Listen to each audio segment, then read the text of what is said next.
Hi, it's Theo, and this is the falling rod problem on pivot. Okay, so the situation is we've got this rod of length L and mass M at an angle theta to the vertical, and it is attached at this pivot at a distance of L over 3 from one end of the rod. And this is basically asking us about some properties of the rod, its rotation, and its oscillation. Okay, so first we were asked to show that the moment of inertia of the rod about the axis of the pivot, kind of this axis actually is pointing out at us, and we are meant to show that it's equal to 1/9 ml squared using integrals. So here's the rod.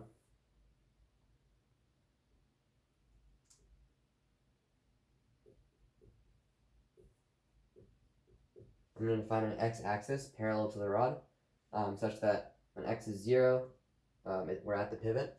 So that means that this coordinate is x equals negative L over 3. This coordinate is 2L over 3. We could have done it flipped around. Also, it would have been exactly the same.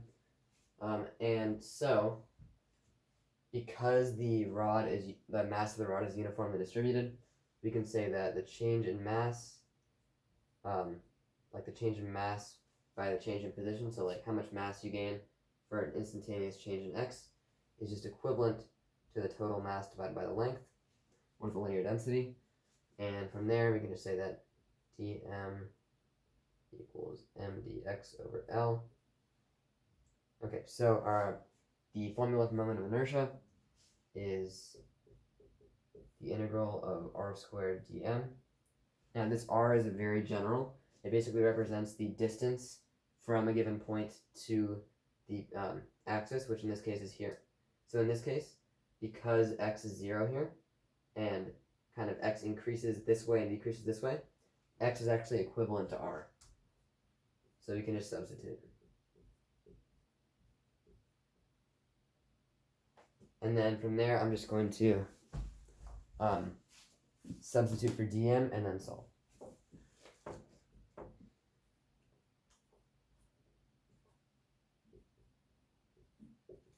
We'll take out a constant multiple.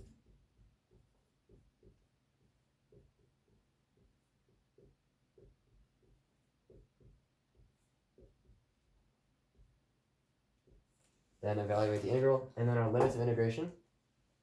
We're starting from x equals negative L over 3 and ending at 2L over 3. Okay. Okay, so 2L over 3 cubed is 8L cubed over 27, divided by 3 is 8L cubed over 81. And then we subtract negative L over 3 cubed over 3. So we're subtracting a negative, so it'll be positive.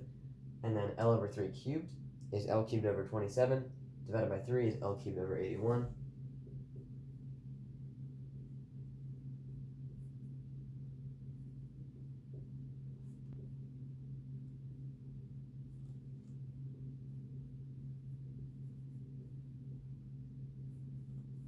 And there we go. We just do some algebra, and we've got it.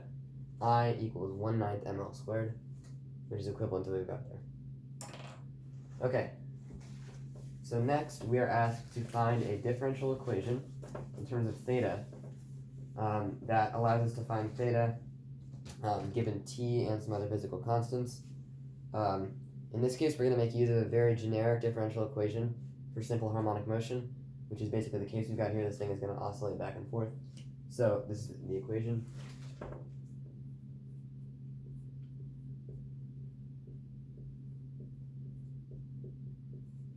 Okay, so the second derivative of theta, which in this case is going to be alpha, or angular acceleration, plus omega squared times theta equals 0. Now, one note about this omega squared. So we are dealing, in this case, we happen to be dealing with rotation, so we kind of have a definition for omega already. It's just the derivative of theta, and we can calculate it using a bunch of different things. But this omega is actually true, even if I was doing like linear acceleration and then plus like something related to x equals 0, I'd still use omega. That's because this omega is actually not really related to angle.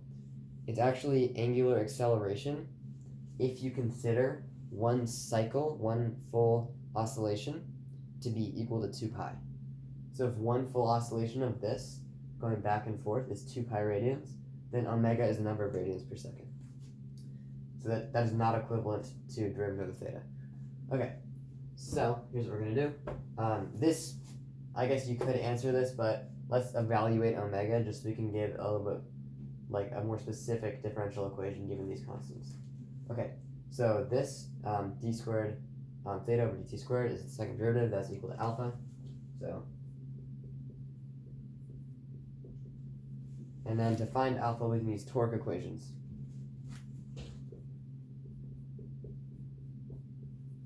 Okay, so let's consider the torque at the center of mass of this rod.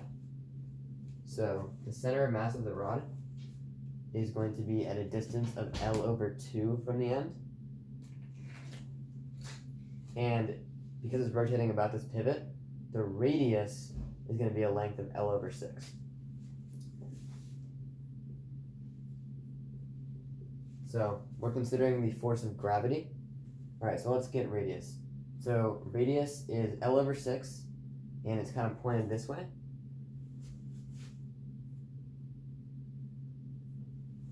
And then force is mass times the gravitational constant. Force of gravity is going straight down. And then because it's a cross product, we need a sine of theta. Luckily for us, theta is already defined. That's pretty nice. And then if we could take a look at these vectors, I kind of drew it that like as if we're on the left side of the thing, so let's just stick with that. So if we have our length vector here, or sorry, our radius vector here, and our gravity here, this is actually a positive cross product. So we'll just leave it like that. And then we just solve for alpha. So alpha,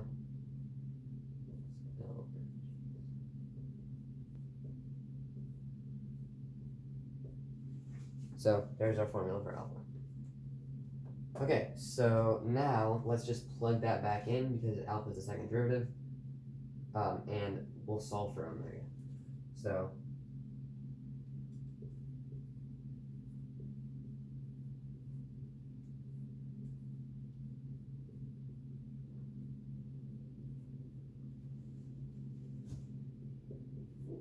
okay, now the way I drew it, theta is currently negative.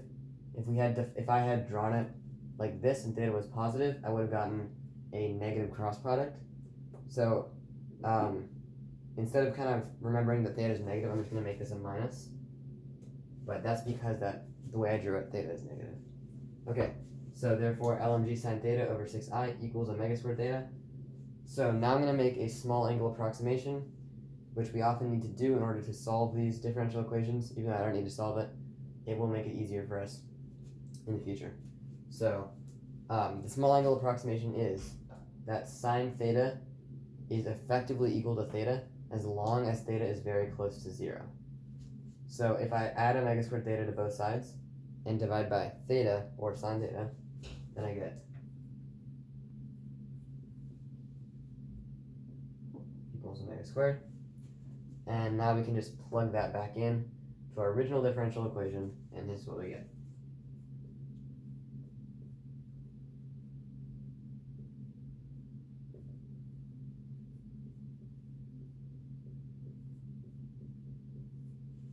So there we go. Oh, and I guess in this case you could say this is negative. Okay, because our theta is negative. Okay, so there's a differential equation.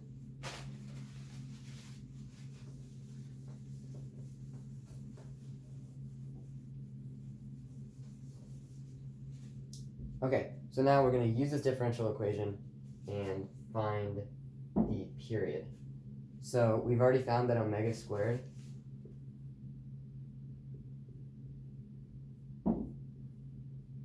is equal to that. So we can just go ahead and find period because omega is going to be the square root of this.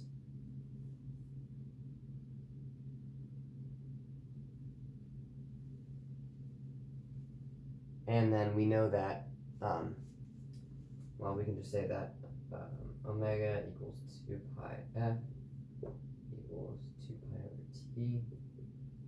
So t equals 2 pi over omega, 2 pi over omega.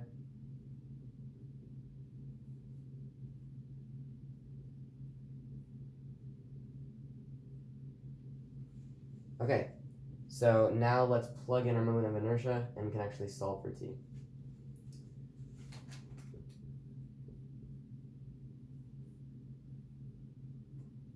Okay.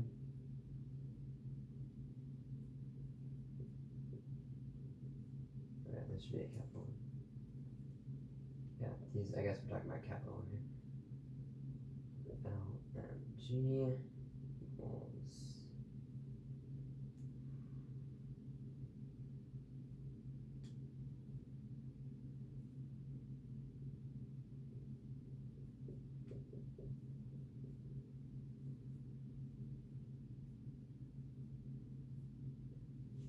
And that is what we're left with for omega. Okay, so I'm gonna keep this equation up. I think it'll help us in the next one. Okay. So now we are given this data from an experiment where they basically took a bunch of these situations, but they varied L and they found the period of oscillation and measured it. And we're trying to find G, the gravitational constant, experimentally using this data. So first, we are asked to find, or we're kind of asked to give a horizontal and vertical axis such that the slope will be directly correlated to the gravitational constant. So if we say that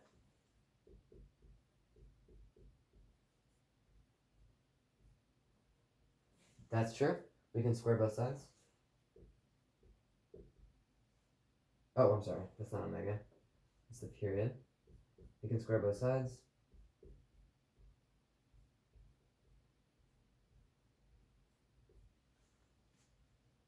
And I'm now going to multiply both sides by g. I want to kind of get g on one end of the equation.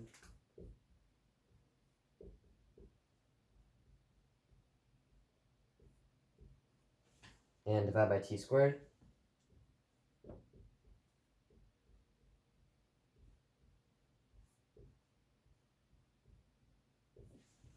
Now I'm writing L over t squared off to the side here because these are variables that we've measured. And so g is clearly proportional to L over t squared. So if we set this to be our slope, then we can use it to find the gravitational constant. So slope is equal to delta y over delta x. So therefore we want our y to be L. So our vertical is going to be L, and our horizontal, or our x, is going to be t squared. And then we are asked to fill in any remaining numbers that would help us actually graph this. So in this case, we need to find t squared. Let me get my calculator. And we will get all the t squared values.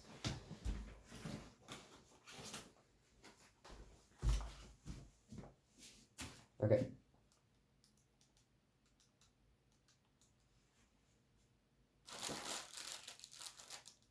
All right, so first we got 1.2 squared. So t squared.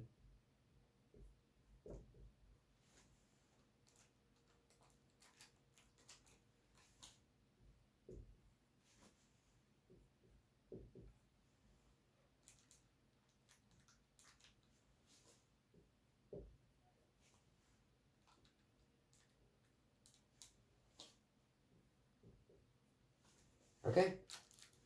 Now we have all our values, and of course we are asked to actually graph it.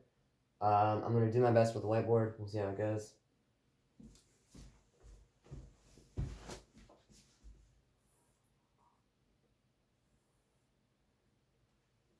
Okay, so our x-axis is going to be t squared. I can see that's going to need to go from let's just start it at 0. It's going to need to go from 0 to 7.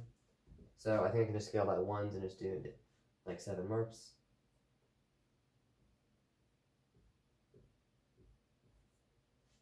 And then our y-axis is L. It's going to need to go from 0 to 2.5, so I'll just basically label by 0.5s. 0.5, 1, 2.5.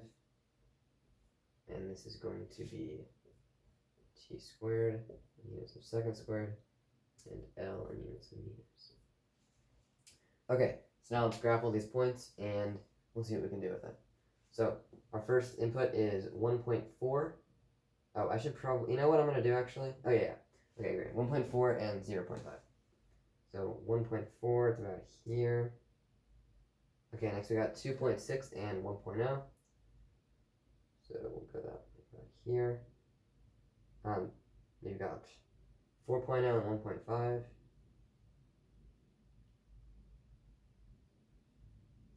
Um, 5.3 and 2.0.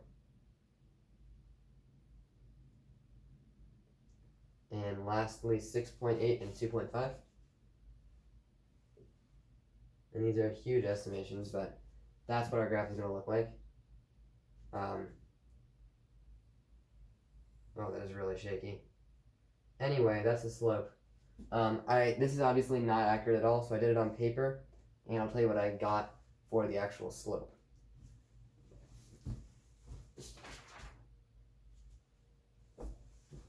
So my delta y was 2.5, and my delta x was 6. Delta y would be in meters, and delta x would be in seconds squared. All right, so last we're going to use that slope to estimate the value of g. So 2.5 over 6 is equal to 5/12. And then we can just basically plug that back into this equation because we just found L over t squared is approximately equal to 5/12. So we'll just multiply 5/12 by 8 pi squared over 3 and see what we get. Plug it in my calculator.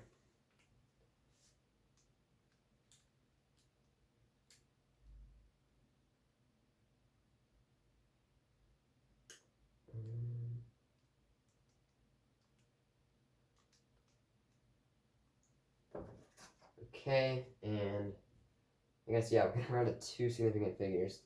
So this is just going to round to 11. And that's our value for gravity. It's decently accurate, you know, it's off by a bit, but I think it's reasonable, and it kind of shows that our calculations were in the ballpark. So yeah, just to summarize, first we found the moment of inertia by this axis. It was 1/9 ml squared. Found a differential equation, which is right here. We found the period of oscillation, which turned out to be 2 pi root of 2L over 3G. And we gave a graph for this data with a horizontal axis of period squared and a vertical axis of length of the rod. Found the slope, 5/12 meters per second squared, and then use that to find gravity, which we found was 11 meters per second squared. So yeah, that's about it. Thanks for watching.